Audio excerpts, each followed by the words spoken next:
Худалдаа хөгжлийн банк өнгөрсөн хугацаанд хоримтлалтай Монгол аянаараа дамжуулан 2500 гаруй харилцагчаа мөнгөн хэлбэрээр урамшуулжээ. За мөн 30 гаруй харилцагчаа гадаадад аялуулан 8 харилцагчдаа байр бэлгэлээд байна. За өнөөдөр 11-р сарын азтай 50 харилцагчийг тодруулж гарын бэлгээ гардуулж өгсөн юм. За мөн супер урамшуулал нэг өрөө байрны эзнээ эх оны 1-р сарын 1-нд тодруулахаа онцоллоо.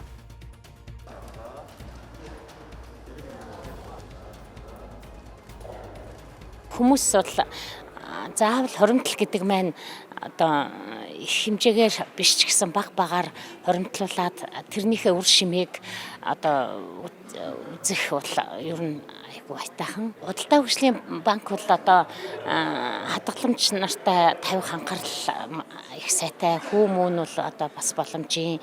Тэгээд ч угаасаа энэ банкнд их үйлчлүүлээд удацсан байнга үйлчлүүлдэг болохоор дасцсан ерөөсөө өөр банк руу явдаггүй. Хугацаатай хадгаламж нээсэн болон нэмэгдүүлсэн 100 мянган төгрөг тутамдаа суглааны нэг эрх аваад манай энэхүү аянд маань идэвхтэй оролцоорой гэж уриалж байна. За манай банк нийтдээ энэ аяныхаа хүрээнд 8 харилцагч нартай байр бэлгэлсэн байдаг.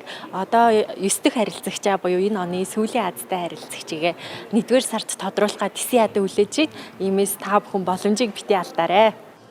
Энэ аян 2025 оныг дуустал үргэлжилнэ. Иймд худалдаа хөгжлийн банкны харилцагчид 6-аас дээш сарын хугацаатай хадгаламж нэн оролцох боломжтой. Мөн хадгаламждаа 100 мянган төгрөг нэмэх тутамд урамшууллын нэг эрх авч сар бүр тодрох азтай 50 харилцагчийн нэг болох боломжтой.